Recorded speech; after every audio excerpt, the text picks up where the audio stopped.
ਵਾਹਿਗੁਰੂ ਵਾਹਿਗੁਰੂ ਸਾਹਿਬ ਜੀ।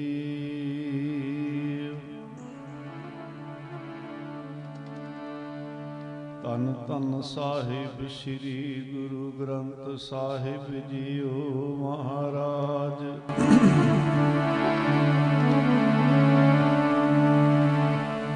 ਮਨ ਮੰਦਰ ਤਨ ਵੇਸ਼ ਕਲੰਦਰ ਕਾਠੀ ਤੀਰਥ ਨਾਵਾ।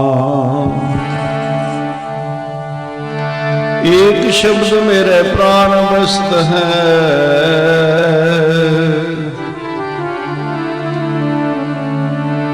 ਏਕ ਸ਼ਬਦ ਮੇਰੇ ਪ੍ਰਾਨ ਬਸਤ ਹੈ।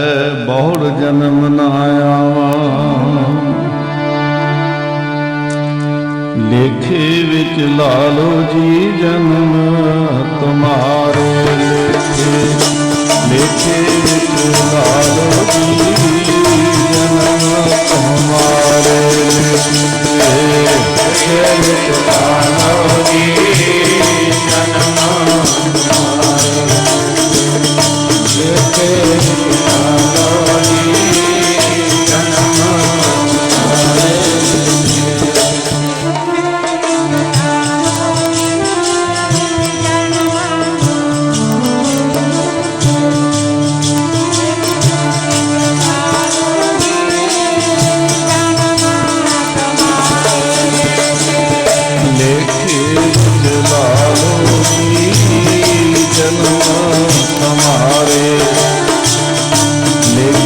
ਵਿੱਚ ਲਾ ਲੋ ਜੀ ਜਨਮ ਤੁਮਾਰੇ।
हम सर्दी दयाल ना तुम शरियत दयार क्या कीजै।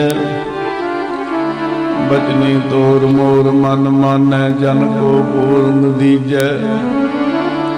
हों बलज बल जाऊं रवैया कारने कारण कौन अबोल। बहुत जन बिछरे थे माधो,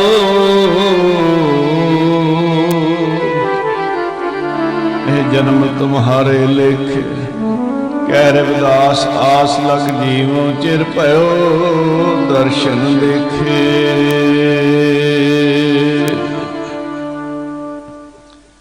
गुरु प्यारे साध संगत जीओ, आओ समाई पाई खंडा ब्रह्मंडा दे मालक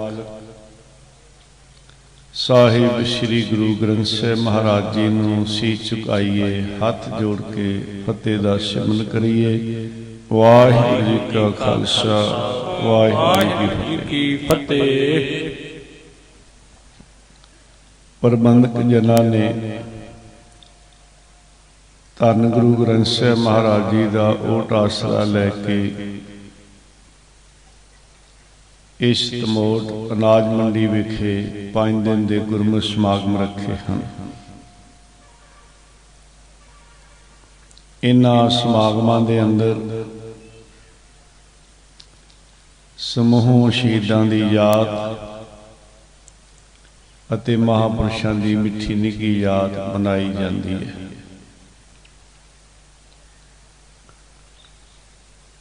ਇਨ੍ਹਾਂ ਸਮਾਗਮਾਂ ਦੇ ਅੰਦਰ ਚਾਹੇ ਕੋਈ ਮਹਾਂਪੁਰਸ਼, ਚਾਹੇ ਕਥਾਕਾਰ, ਚਾਹੇ ਰਾਗੀ ਜਥੇ, ਸਭ ਦਾ ਨਿਸ਼ਾਨਾ ਇੱਕੋ ਹੀ ਹੈ। ਆਗਿਆ ਪਈ ਅਕਾਲ ਕੀ ਤਬੈ ਚਲਾਇਓ ਪੰਥ, ਸਭ ਸਿੱਖਨ ਕੋ ਹੁਕਮ ਹੈ ਗੁਰੂ ਮਾਨਿਓ ਗ੍ਰੰਥ।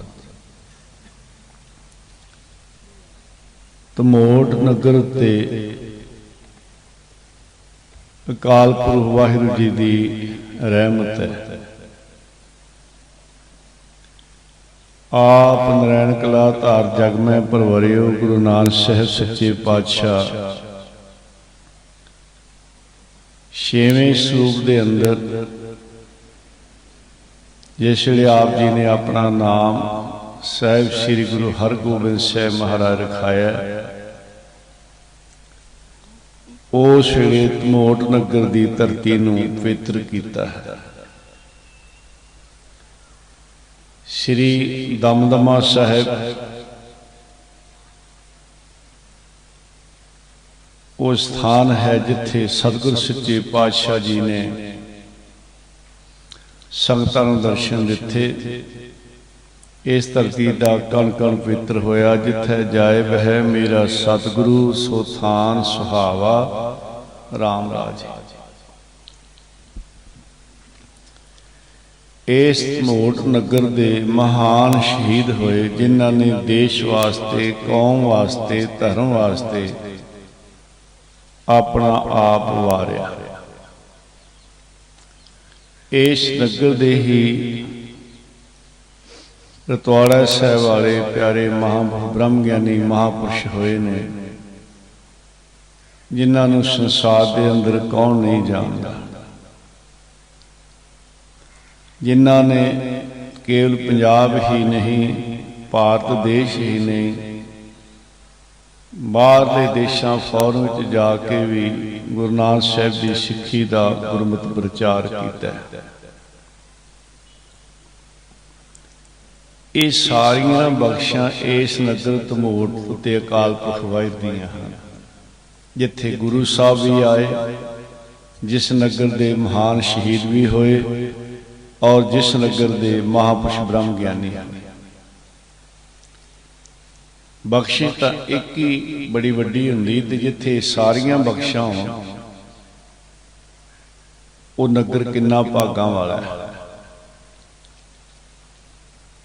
ਆਓ ਇਹਨਾਂ ਸਮਾਗਮ ਵਿੱਚ ਆਪਾਂ ਮਹਾਂਪੁਰਸ਼ਾਂ ਦੇ ਪਰਉਪਕਾਰੀ ਜੀਵਨ ਬਾਰੇ ਵੀ ਬੇਨਤੀ ਕਰਨੀ ਹੈ। ਮਹਾਨ ਸ਼ਹੀਦਾਂ ਦੀ ਸ਼ਹਾਦਤ ਨੂੰ ਵੀ ਨਮਸਕਾਰ ਕਰਨੀ ਹੈ, ਔਰ ਸਤਿਗੁਰ ਸੱਚੇ ਪਾਤਸ਼ਾਹ ਦੀ ਸਿਫਤ ਸਲਾਹ ਵਿੱਚ ਜੁੜਨਾ ਹੈ।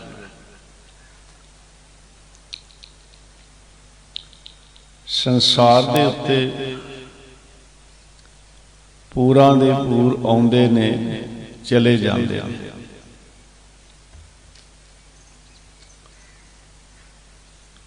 ਪਰ ਇੱਕ ਐਸੇ ਪਰਮੇਸ਼ਰ ਦੇ ਪਿਆਰੇ ਜਿਹੜੇ ਹੁਕਮ ਵਿੱਚ ਆਉਂਦੇ ਹਨ ਤੇ ਹੁਕਮ ਦੇ ਵਿੱਚ ਹੀ ਸਰੀਰ ਨੂੰ ਅਲੋਪ ਕਰਦੇ ਹਨ। ਸੰਸਾਰ ਜਨਮ ਅਤੇ ਮਰਨ ਵਿੱਚ ਹੈ, ਤਿੰਨਾਂ ਗੁਣਾਂ ਵਿੱਚ ਹੈ। ਤੇ ਸਭ ਤੋਂ ਵੱਡਾ ਦੁੱਖ ਵੀ ਜਨਮ ਤੇ ਮਰਨ ਦਾ ਮੰਨਿਆ ਗਿਆ। ਜਿਵੇਂ ਭਾਈ ਸਾਹਿਬ ਭਾਈ ਗੁਰਦਾਸ ਜੀ ਆਪਣੀ ਬਾਣੀ ਫਰਮਾਨ ਕਰਦੇ ਨੇ, ਸੰਸਾ ਇਹੋ ਸੰਸਾਰ ਹੈ, ਜਨਮ ਮਰਨ ਵਿੱਚ ਦੁੱਖ ਸੁਭਾਇਆ। ਇਹ ਵੱਡਾ ਦੁੱਖ ਮੰਨਿਆ ਗਿਆ।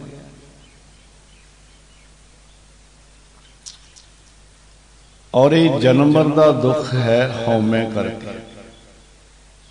ਹਉਮੈ ਇਹ ਜਾਤ ਹੈ, ਹਉਮੈ ਕਰਮ ਕਮਾਏ, ਹਉਮੈ ਹੀ ਬੰਧਨਾ ਫਿਰ ਜੋਨੀ ਪਾਏ। ਇਸ ਕਰਕੇ ਸੰਸਾਰ ਜਨਮ ਤੇ ਮਰਨ ਵਿੱਚ ਹੈ। ਜਿਹੜੇ ਪਰਮੇਸ਼ਰ ਦੇ ਪਿਆਰੇ ਹਨ, ਮੇਰੇ ਸਤਿਗੁਰ ਸੱਚੇ ਪਾਤਸ਼ਾਹ ਫਰਮਾਨ ਕਰਦੇ ਨੇ, ਜਨਮ ਮਰਨ ਦੋਹੋਂ ਮੈਂ ਨਾਹੀਂ। ਉਹ ਜਨਮ ਤੇ ਮਰਨ ਤੋਂ ਰਹਿਤ ਨੇ, ਪਰ ਕੀ ਉਹ ਸਰੀਰ ਨਹੀਂ ਧਾਰਨ ਕਰਦੇ, ਸੰਸਾਰ ਤੇ ਆਉਂਦੇ ਨੇ? ਮੇਰੇ ਸਾਹਿਬ ਕਹਿੰਦੇ ਨਹੀਂ ਆਉਂਦੇ ਨੇ। ਜਨਮ ਮਰਨ ਦੋਹੋਂ ਮੈਂ ਨਾਹੀਂ, ਜਨ ਪਰਉਪਕਾਰੀ ਆਏ। ਉਹ ਆਏ ਨੇ ਪਰਉਪਕਾਰ ਵਾਸਤੇ, ਆਪਣੇ ਵਾਸਤੇ ਨਹੀਂ। ਜੀ ਦਾਨ ਦੇ ਭਗਤੀ ਲਾਇਨ ਹਰਸ਼ੋਂ ਲੈਣ। ਬ੍ਰਹਮ ਗਿਆਨੀ ਪਰਉਪਕਾਰ ਓ ਮਾਹਾ। ਜਿਵੇਂ ਦਰਿਆ ਚੱਲ ਰਿਹਾ ਤੇ ਪਰਉਪਕਾਰ ਕਰਦਾ ਜਾ ਰਿਹਾ, ਉਹਦੇ ਵਿੱਚੋਂ ਕੋਈ ਪਾਣੀ ਕੱਢੀ ਜਾਵੇ, ਪਾਈ ਜਾਵੇ,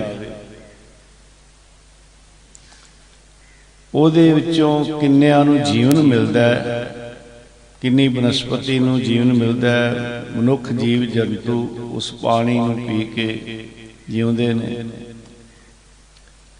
ਉਹ ਦਰਿਆ ਕਦੇ ਨਹੀਂ ਕਹਿੰਦਾ ਕਿ ਮੈਂ ਤੁਹਾਡੇ ਤੇ ਪਰਉਪਕਾਰ ਕਰ ਰਿਹਾ।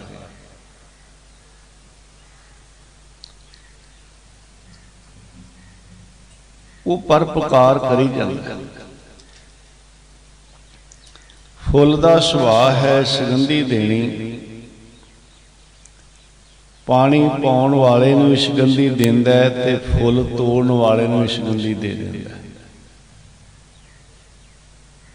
ਉਹਦਾ ਸੁਭਾਅ ਐਸਾ, ਕਦੀ ਨਹੀਂ ਕਿ ਜਿਹੜਾ ਤੋੜਨ ਵਾਲਾ ਨੂੰ ਸੁਗੰਧੀ ਨਾ ਦੇਵੇ। ਚੰਦਨ ਦਾ ਬੂਟਾ ਹੈ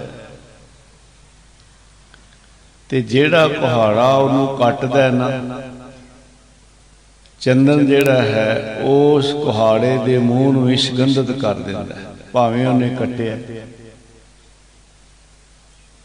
ਪਰ ਉਹਦਾ ਸੁਭਾਅ ਹੈ ਉਹਨੂੰ ਹੀ ਸੁਗੰਧਿਤ ਕਰ ਦਿੰਦਾ। ਬਿਰਛ ਹੈ,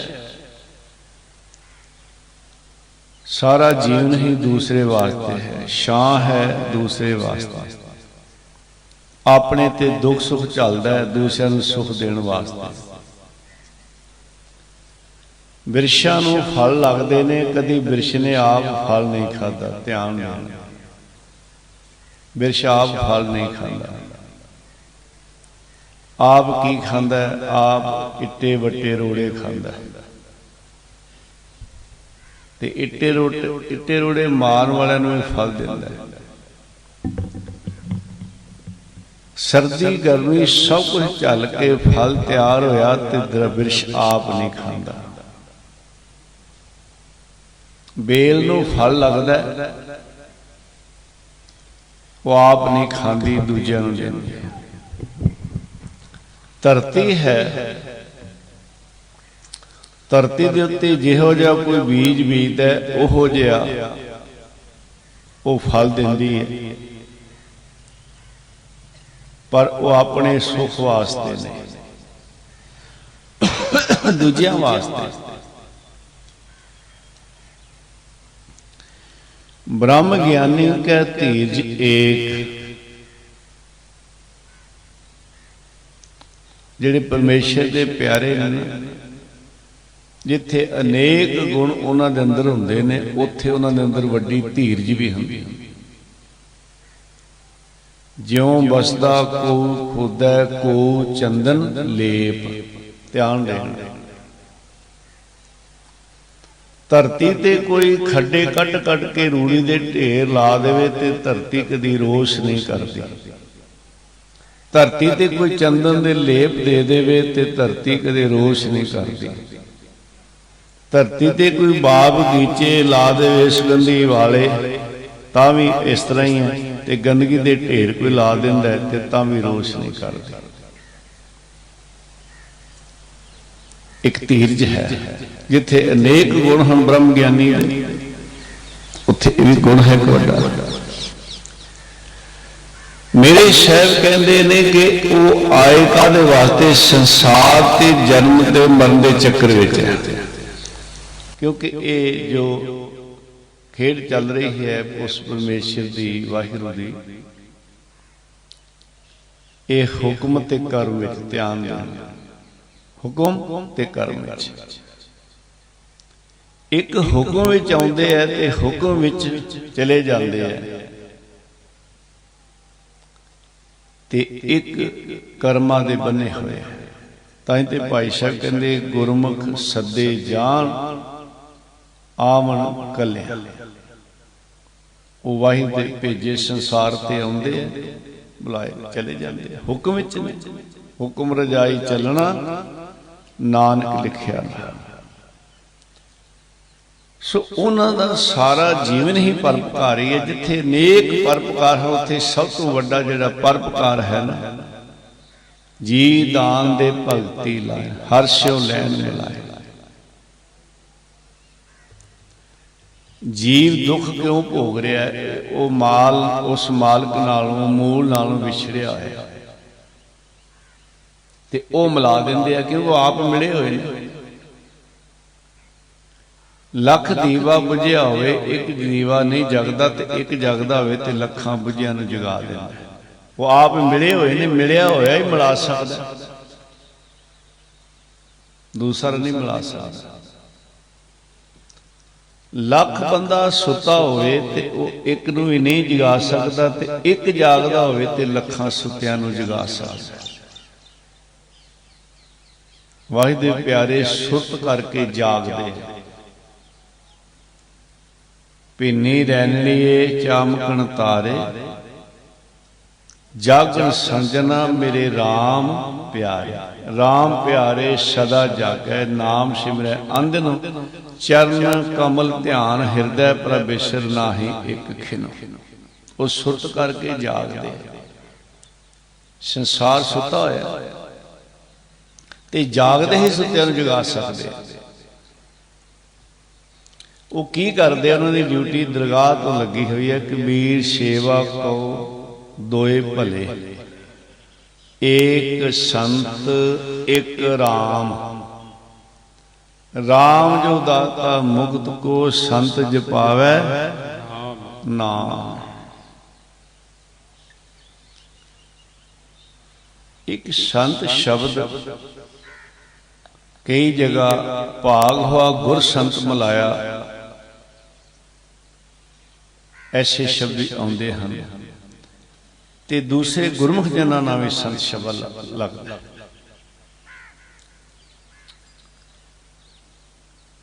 ਇੱਕ ਵਾਰੀ ਮਹਾਪੁਰਸ਼ਾਂ ਦਾ ਟੈਮਰਾ ਫਾਰਮ ਦੀਵਾਨ ਲੱਗਾ ਹੋਇਆ ਸੀ, ਤੇ ਇੱਕ ਮਹਾਤਮਾ ਉੱਥੇ ਆ ਗਿਆ। ਉਦਾਸੀ ਸਾਧੂ ਸਨ, ਹਿੰਦੀ ਬੋਲਦੇ ਸੀ। ਤਾਂ ਮਹਾਪੁਰਸ਼ਾਂ ਨੇ ਉਹਨਾਂ ਨੂੰ ਥੋੜਾ ਸਮਾਂ ਦਿੱਤਾ, ਤੇ ਉਹ ਹਿੰਦੀ ਵਿੱਚ ਆਪਣਾ ਥੋੜੇ ਕੁਛ ਮਿੰਟ ਉਹਨਾਂ ਨੇ ਪ੍ਰਚਾਰ ਕੀਤਾ। ਤੇ ਉਹ ਗੱਲ ਇੱਕ ਕਹਿ ਰਹੇ ਸਨ, ਕਹਿੰਦੇ RAM ਜੋ ਦਾਤਾ ਮੁਕਤ ਕੋ, ਸੰਤ ਜਪਾਵੈ ਨਾਮ। ਕਹਿੰਦੇ ਇਹ ਗੱਲ ਚੰਗੀ ਤਰ੍ਹਾਂ ਸਮਝੋ ਵੀ RAM ਮੁਕਤੀ ਕਰਦਾ ਹੈ, ਪਰ ਮੁਕਤੀ ਕਿਹਦੀ ਹੋਣੀ ਹੈ? ਜਿਹਨੇ ਨਾਮ ਜਪਿਆ। ਕਹਿੰਦੇ ਅੱਛੀ ਤਰ੍ਹਾਂ ਬਾਤ ਜੀ ਸਮਝ लो भाई। ये गुरु ग्रंथ साहिब की बात है, राम जो दाता मुक्त को, पर अगला शब्द जो है कहते वो भी समझो, संत जपावे नाम। संत नाम जपाएगा, आप जपोगे फिर ही मुक्त होगे। राम ऐसे मुक्ति नहीं करता है।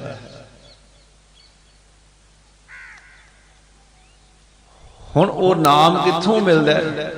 गुरमुख जन ते जपाउंदे ने ना, ते नाम मिलदा कित्थों है? बिन सतगुर नाम ना पाईए बुझो कर विचार, नानक पूरै भाग सतगुर मिलै सुख पाए जुग चार।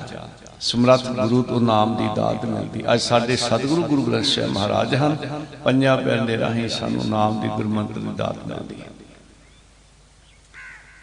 वो महापुरुष सतपुरुष जिथे होर नेक परोपकार करते हैं, ते उत्थे सब तो वड्डा जिहड़ा परोपकार है वो यही है, जी दान ते भगती लाइन हर्षों लैन में संत जपावै नाम, वड्डा परोपकार है। क्योंकि ये जीव विछड़ के दुख भोग रहा। असीं यही अरदासां करन, किरत कर्म के विछड़े कर किरपा मेलो राम। कि साडा मन मंनदा असीं विछड़े हैं, जे सानूं समझ आ जावे प्यारिओ फिर ते एक सवास भी नहीं भुलेगा मालक। ते वो रब दे प्यारे जिहड़े है ना, वो फिर बुलाउंदे है, वो नाम जपाउंदे है। उन्हां बारे मेरे साहिब कहंदे ने, जन्म मरण दुख में ना ही जन पर पुकारी आई। महापुरुष ये नगर तमोट जिस वेले आप जियां दी शरीर की छोटी अवस्था, इस नगर के बजुर्ग दसते है कि महापुरुष छोटी उम्र दे विच जिस वेले अमृत वेले गुरुद्वारा साहिब नूं जांदे ते उच्ची उच्ची शब्द पढ़ते जाते। उन्हां समयां दे विच आम घड़ियां नहीं सी हुंदियां। तारिਆਂ ਦੇ हिसाब नाल जां मुर्गे की बांग नाल लोग उठते।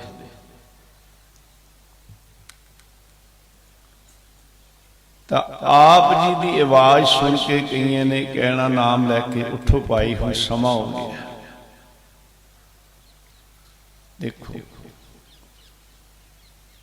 एक है शरीर करके जिहड़े सुते है उन्होंने जगाउणा, ते दूसरा जिहड़े सुरत करके सुते है फिर उन्होंने जगाउणा। प्यार पहला शरीर करके जगाउणा, शरीर करके जागोगे तां ही आओगे गुरु घर, ते फिर जब गुरु घर आओगे फिर सुरत करके जागोगे।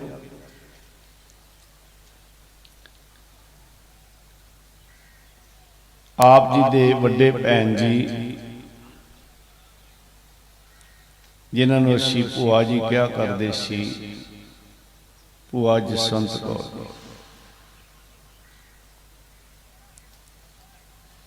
गुरसिੱਖੀ विच पूर्ण सन।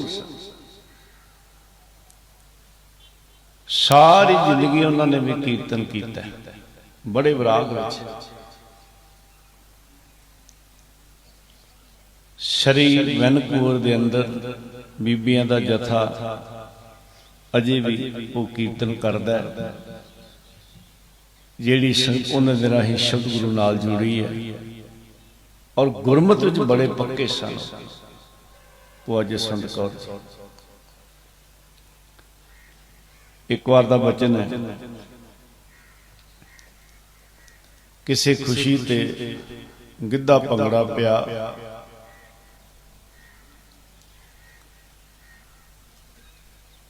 ते ओ बड़े विराग दे शब्द पढ़िया करदा। ते जदों महापुरुष छोटी उम्र विच उन्हां कोल गए, उन्हां दे सहुरे घर, ते आम छोटे बच्चों नूं हुंदा भी बच्चों नाल खेडीए, पर आप जी की करदे, गन्ने कमाद दे खेत दे विच जाके जिथे आम कोल्हू चलदा है, ते आप सौण भादरों दिनां विच तां ओह इस तरह हुंदा है जिन्हों आपां चुंबा भी कहने, अलग अलग इलाके दियां बोलियां ने, ते ओहदे विच जाके बह के ते माला फेरदे रहना। ते एक दिन फिर उन्हां दे वड्डे भैन जी भूआ जसवंत कौर जी ਲੱਭਦੇ ਗਏ ਵੀ ਜਾਂਦਾ ਕਿੱਥੇ ਹੈ, ਕਿੱਥੇ ਜਾਂਦੇ। ਦੇਖਿਆ ਤੇ ਖੇਤ ਦੇ ਵਿੱਚ ਐ ਮੇਰੇ ਵੀਰ ਇੱਥੇ ਤੇ ਸੱਪ ਤੇ ਹੋਰ ਕਈ ਕੁਛ ਬੈਠੇ ਹੁੰਦੇ ਆ, ਤੇ ਤੈਨੂੰ ਕੀ ਗੱਲ, ਇੱਥੇ ਆ ਕੇ ਬਹਿ ਜਾ। ਕਹਿੰਦੇ ਮੈਨੂੰ ਇੱਥੇ ਆਨੰਦ ਆਉਂਦਾ ਹੈ, ਇਕਾਂਤ। ਐਸਾ ਜਿਮ ਸੀ ਮਹਾਂਪੁਰਸ਼ਾਂ ਨੂੰ। ਇੱਥੇ ਹੀ ਦੀਵਾਨਾਂ ਦੇ ਵਿੱਚ ਜਿਸ ਵੇਲੇ ਮਹਾਂਪੁਰਸ਼ ਸਰੀਰ ਕਰਕੇ ਇੱਥੇ ਆਇਆ ਕਰਦੇ, ਤੇ ਉਹਨਾਂ ਦੇ ਸਾਥੀ ਨੇ ਦੱਸਿਆ ਕਿ ਇੱਕ ਵਾਰ ਸਕੂਲ ਦੇ ਵਿੱਚ ਇੱਕ ਲੇਖ ਮਿਲਿਆ,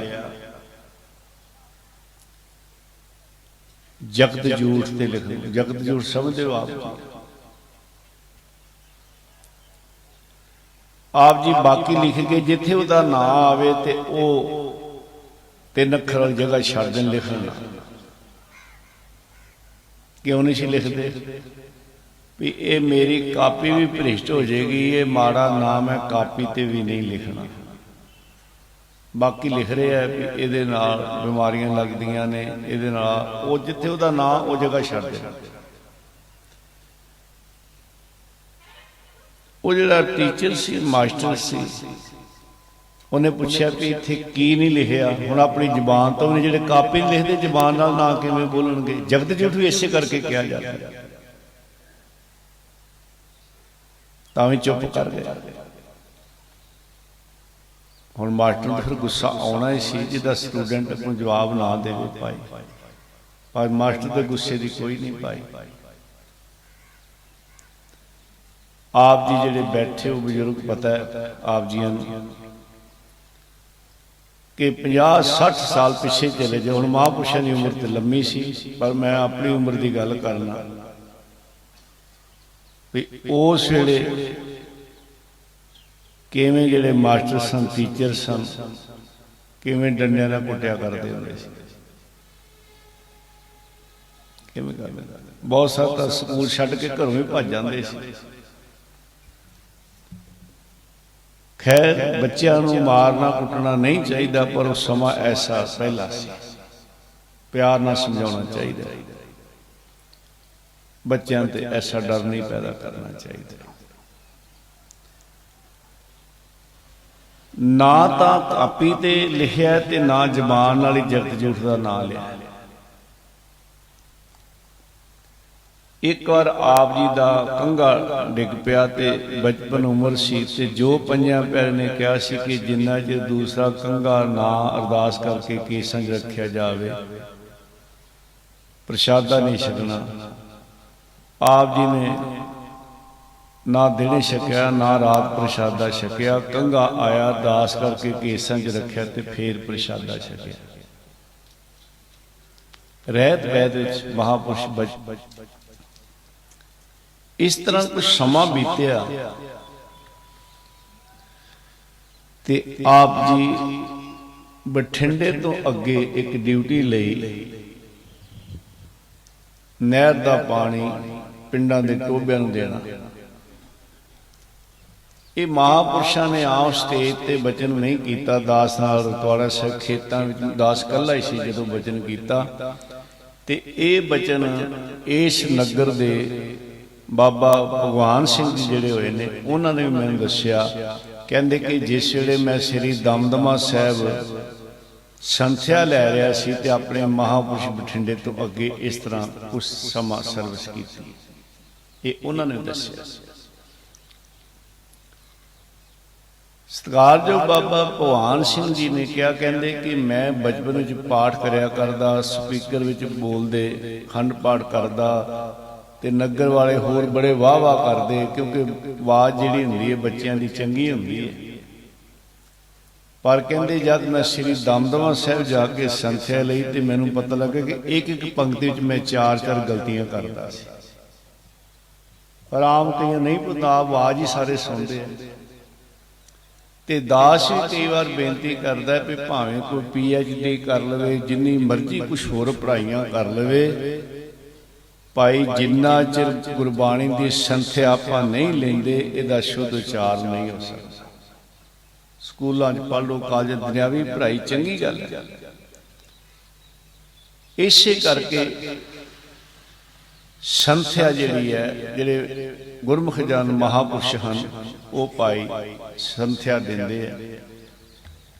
ਜੇ ਪਹਿਲਾਂ ਹੀ ਸੰਥਿਆ ਲਈ ਜਾਵੇ ਤੇ ਬਹੁਤ ਚੰਗਾ, ਤੇ ਜੇ ਪਹਿਲਾਂ ਕਈ ਸਾਲ ਕੋਲੋਂ ਪੜ੍ਹਦਾ ਰਹੇ ਤੇ ਬਾਅਦ ਵਿੱਚ ਫਿਰ ਉਹ ਗਲਤੀਆਂ ਜਿਹੜੀਆਂ ਐਸੀਆਂ ਰਟੀਆਂ ਜਾਂਦੀਆਂ ਉਹ ਸ਼ੁੱਧ ਬੜੀਆਂ ਮੁਸ਼ਕਿਲ ਹੁੰਦੀਆਂ, ਬਾਰ ਬਾਰ ਉਹੀ ਜਿਹੜਾ ਮਨੁੱਖ ਪੜ੍ਹੀ ਜਾਂਦੀ। ਇਸ ਕਰਕੇ ਜਿਹੜੇ ਗੁਰਮੁਖ ਜਨ ਹਨ ਉਹਨਾਂ ਕੋਲੋਂ ਸੰਥਿਆ ਜ਼ਰੂਰ ਲੈਣੀ ਸਾਨੂੰ ਚਾਹੀਦੀ ਹੈ ਭਾਈ। ਇਹ ਹੋਰ ਨਹੀਂ ਤੇ ਨਿਤਨੇਮ ਦੀ ਸੰਥਿਆ ਲਵੋ ਕਿ ਅਸੀਂ ਨਿਤਨੇਮ ਸ਼ੁੱਧ ਪੜ੍ਹਨੇ ਆ ਕਿ ਨਹੀਂ, ਕਮ ਸੇ ਕਮ ਇੰਨੀ ਤੇ ਸੰਥਿਆ ਸਾਨੂੰ ਲੈ ਲੈਣੀ ਚਾਹੀਦੀ। ਮਹਾਂਪੁਰਸ਼ਾਂ ਨੇ ਉੱਥੇ ਡਿਊਟੀ ਲਈ ਤੇ ਮਹਾਂਪੁਰਸ਼ਾਂ ਨੇ ਦੱਸਿਆ, ਕਹਿੰਦੇ ਜਿਸ ਵੇਲੇ ਡਿਊਟੀ ਲਈ ਮੈਂ ਵਚਨ ਕਰਾਂ, ਮਹਾਂਪੁਰਸ਼ ਦੂਸਰੇ ਨੂੰ ਤੁਸੀਂ ਕਰਕੇ ਬੋਲਦੇ ਸੀ ਤੇ ਜਦ ਆਪਣੇ ਬਾਰੇ ਕਹਿੰਦੇ ਮੈਂ ਉੱਥੇ ਗਿਆ। ਦੇਖੋ ਦੂਸਰੇ ਪਾਸੇ ਛੋਟੇ ਬੱਚੇ ਨੂੰ ਵੀ ਕਹਿਣਾ ਤੁਸੀਂ ਕੀ ਕਰਦੇ ਹੋ, ਇੰਨਾ ਸਤਿਕਾਰ ਕਰਿਆ ਕਰਦੇ। ਆਪਣੇ ਵਾਸਤੇ ਉਹਨਾਂ ਨੇ ਮੈਂ ਸ਼ਬਦ ਆਮ, ਇਹ ਮੈਂ ਹਉਮੈ ਦਾ ਸ਼ਬਦ ਨਹੀਂ ਹੈ, ਭਾਵ ਇਹ ਵੀ ਨਿਮਰਤਾ ਹੈ। ਇਹ ਨਹੀਂ ਕਹਿਣਾ ਅਸੀਂ ਉੱਥੇ ਗਏ, ਕਹਿਣਾ ਜਦ ਮੈਂ ਉੱਥੇ ਗਿਆ ਆਪਣੇ ਵਾਸਤੇ ਐ ਸ਼ਬਦ, ਪਰ ਅਸੀਂ ਉਹਨਾਂ ਵਾਸਤੇ ਇਹੀ ਕਹਾਂਗੇ ਕਿ ਉਹਨਾਂ ਨੇ ਕਿਹਾ ਸੀ ਗਏ। ਕਹਿੰਦੇ ਜਿਹੜਾ ਸੀਨੀਅਰ ਸੀ ਨਾ ਉਹਨੇ ਕਿਹਾ ਵੀ ਅੱਧਾ ਟੋਭਾ ਭਰ ਕੇ ਤੇ ਫਿਰ ਮੋਗਾ ਬੰਦ ਕਰ ਦੇਣਾ, ਕਹਿਣਾ ਵੀ ਤੁਹਾਡਾ ਇੰਨਾ ਹੀ ਪਾਣੀ ਹੈ। ਫਿਰ ਉਹ ਤਰਲੇ ਕਰਨਗੇ, ਫਿਰ ਉਹਨਾਂ ਕੋਲ ਪੈਸੇ ਲੈਣੇ ਆ, ਫਿਰ ਪਾਣੀ ਦੇਣਾ, ਕਿਉਂਕਿ ਇਹ ਪੈਸੇ ਉੱਤੋਂ ਤੱਕ ਜਾਣੇ ਹਨ। ਉੱਤੋਂ ਤੱਕ ਜਾਣ ਦਾ ਮਤਲਬ ਤੁਹਾਨੂੰ ਦੱਸਣ ਦੀ ਲੋੜ ਹੀ ਨਹੀਂ ਵੀ ਉੱਤੋਂ ਤੱਕ ਕੀ ਹੁੰਦਾ। ਜੋ ਸਾਡੇ ਦੇਸ਼ ਦਾ ਹਾਲ ਹੈ ਇਹਦੇ ਬਾਰੇ ਮਾਰੇ ਕਿਰਪਾ ਕਰੇ ਵਾਹਿਗੁਰੂ ਰੱਖ। ਆ ਜਿਹੜੇ ਰੂਸ ਵਾਲੇ ਆ ਨਾ ਇਹ ਰੱਬ ਨੂੰ ਨਹੀਂ ਸੀ ਮੰਨਦੇ, ਨਹੀਂ ਸੀ, ਇਹ ਨਹੀਂ ਸੀ ਕਹਿੰਦੇ ਵੀ ਰੱਬ ਹੈਗਾ, ਕਹਿੰਦੇ ਰੱਬ ਹੈ ਨਹੀਂ, ਪਰ ਹੁਣ ਮੰਨਦੇ ਆ, ਆਂਦੇ ਰੱਬ ਹੈ ਪਰ ਹੈ ਹਿੰਦੁਸਤਾਨ 'ਚ। ਕਹਿੰਦੇ ਉਹ ਕਿਵੇਂ, ਕਹਿੰਦੇ ਉੱਥੇ ਆਪੇ ਕੰਮ ਚੱਲਦੇ ਆ, ਕਿਉਂਕਿ ਸਾਹਿਬ ਕੁਰਸੀ ਤੇ ਬੈਠੇ ਨਹੀਂ ਹੁੰਦੇ ਤੇ ਹਾਜ਼ਰੀ ਲੱਗੀ ਜਾਂਦੀ ਹੈ, ਤੇ ਬਿਨਾਂ ਸੀਮਿੰਟ ਤੋਂ ਪੁਲ ਤਿਆਰ ਕਰ ਦਿੰਦੇ ਆ। 10-12 ਸਾਲ ਦੀ ਗੱਲ ਹੈ, ਇੱਥੇ ਪੌਂਡਾ ਸਾਹਿਬ ਦੀਵਾਨ ਲੱਗ ਰਹੇ ਸੀ ਤੇ ਇੱਕ ਤੇ ਜਮਨਾ ਦਰਿਆ ਹੈ ਨਾ ਵੱਡਾ ਨਦੀ, ਤੇ ਇਹ ਦੂਸਰੀ ਜਗ੍ਹਾ ਸੀ ਤੇ ਉਹ ਪੁਲ ਉਹ ਵੀ ਖੈਰ ਬਹੁਤ ਵੱਡਾ ਸੀ ਤੇ ਉਦਘਾਟਨ ਤੋਂ ਪਹਿਲਾਂ ਡਿੱਗ ਪਿਆ, ਉਦਘਾਟਨ ਤੋਂ ਪਹਿਲਾਂ ਡਿੱਗ ਪਿਆ ਪੁਲ। ਬੜਾ ਰੌਲਾ ਮੱਚਿਆ, ਉੱਥੋਂ ਦਾ ਮੰਤਰੀ ਕਹੇ ਛੱਡਾਂਗੇ ਨਹੀਂ, ਜਿਨ੍ਹਾਂ ਨੇ ਆਹ ਕੀਤਾ ਮੈਂ ਕੱਖ ਨਹੀਂ ਹੋਣਾ। ਇਹ ਤੇ ਰੌਲਾ 4 ਦਿਨ ਪੈਣਾ, ਬਾਅਦ ਚ ਜਿਹੜੇ ਚੈੱਕ ਕਰਨ ਵਾਲੇ ਉਹਨਾਂ ਕਹੇ ਨੇ ਥੱਲੇ ਧਰਤੀ ਬਹਿ ਗਈ, ਹੋਰ ਕੀ ਹੈ। ਬਾਅਦ ਚ ਉਹੀ ਗੱਲ ਹੋਈ 6 ਮਹੀਨੇ ਬਾਅਦ, ਉਹ ਜੀ ਥੱਲਿਓਂ ਧਰਤੀ ਜਿਹੜੀ ਹੋਰ ਬਹਿ ਗਈ ਸੀ ਤੇ ਪਿੱਲਰ ਬਹਿ ਗਏ। ਦੱਸੋ ਉਦਘਾਟਨ ਤੋਂ ਪਹਿਲਾਂ ਪੁਲ ਡਿੱਗ ਪਿਆ। ਮੈਂ ਕਿਹਾ ਜਿਹੜੇ ਠੇਕੇਦਾਰ ਨੇ ਬਣਾਇਆ ਉਹਦੇ ਗਲ ਹਾਰ ਪਾਓ, ਜਿਹੜਾ ਪਹਿਲਾਂ ਡਿੱਗ ਪਿਆ। ਜੇ ਉਦਘਾਟਨ ਤੋਂ ਬਾਹਰ ਡਿੱਗਦਾ ਤੇ ਕਦੀ ਗੱਡੀ ਨਾਲ ਡਿੱਗਣੀ ਸੀ, ਜੀ ਵੀ 5-7 ਜਾਣੇ ਸੀ। ਉਹ ਠੇਕੇਦਾਰ ਨੇ ਉਹਦਾ ਧੰਨਵਾਦ ਕਰੋ, ਉਹਦੇ ਗਲ ਹਾਰ ਪਾਓ,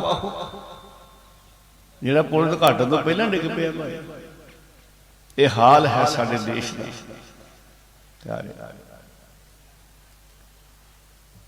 ਖੈਰ ਮਹਾਂਪੁਰਸ਼ ਕਹਿੰਦੇ ਸਾਨੂੰ, ਕਹਿਣ ਲੱਗੇ ਜੀ ਪੈਸੇ ਲੈਣੇ ਆ, ਉੱਤੇ ਤੱਕ ਜਾਣੇ ਆ। ਕਹਿੰਦੇ ਮੈਂ ਕਿਹਾ ਵੀ ਮੈਂ ਪੈਸੇ ਨਹੀਂ ਲੈਣੇ। ਕਹਿੰਦੇ ਜਦ ਮੈਂ ਡਿਊਟੀ ਸੰਭਾਲੀ ਤੇ ਟੋਭੇ ਪੂਰੇ ਭਰ ਦਿੱਤੇ ਜਿੱਥੇ ਪਾਣੀ, ਫਿਰ ਅਗਲੇ ਪਿੰਡ ਅਗਲੇ, ਉਹ ਪਿੰਡਾਂ ਵਾਲੇ ਹੈਰਾਨ ਹੋ ਗਏ ਵੀ ਦੂਜੇ ਸਾਡੇ ਕੋਲ ਤਰਲੇ ਕਰਾਉਂਦੇ ਸੀ, ਪੈਸੇ ਲੈਂਦੇ ਸੀ। ਆ ਉਮਰ ਦੇਖੋ, ਆ ਰੱਬ ਦਾ ਪਿਆਰਾ, ਨਾ ਪੈਸੇ ਮੰਗੇ ਨਾ ਕੋਈ ਤਰਲੇ ਕਰਾਏ। ਕਹਿੰਦੇ ਅਸੀਂ ਕਿਉਂ ਭਰੇ? ਇਹ ਪਾਣੀ ਕਿਸ ਦਾ ਹੈ? ਰੱਬ ਦਾ। ਇਹ ਲੋਕ ਕਿਸ ਦੇ ਹੈ? ਰੱਬ ਦੇ। ਸਾਰਾ ਉਹਦਾ ਦਿੱਤਾ ਹੋਇਆ। ਮਹਾਂਪੁਰਸ਼ਾਂ ਦਾ ਬਚਨ ਹੈ, ਜੀਵਨ ਹੀ ਪ੍ਰਚਾਰ ਹੈ। ਪਿਆਰਿਓ, ਕੇਵਲ ਸਟੇਜਾਂ ਤੇ ਬੋਲਿਆ ਪ੍ਰਚਾਰ ਨਹੀਂ ਹੁੰਦਾ, ਜੀਵਨ ਪ੍ਰਚਾਰ। ਆਪਣੇ ਆਪ ਪ੍ਰਚਾਰ ਹੋ ਗਿਆ ਨਾ ਉਹਨਾਂ ਲੋਕਾਂ ਤੇ। ਕਿਉਂ? ਉਹ ਸਾਰਿਆਂ ਦੇ ਵਿੱਚ ਇੱਕ ਨੂੰ ਦੇਖਦੇ ਆ। ਮਨ ਮੇਰੇ ਦਿਨ ਆਪਣਾ ਭਰਮ ਗਵਾਤਾ, ਤਿਸ ਕੈ ਭਾਣਾ ਕੋਈ ਨਾ ਭੂਲਾ, ਜਿਨ ਸਗਲੋ ਬ੍ਰਹਮ ਪਛਾਤਾ। ਦੂਜਾ ਨਾ ਦੇਖਦੇ ਪ੍ਰਭ ਜੀ ਬਿਨ ਬ੍ਰਹਮ ਗਿਆਨੀ, ਦੂਜਾ ਨਾ ਦੇਖਦੇ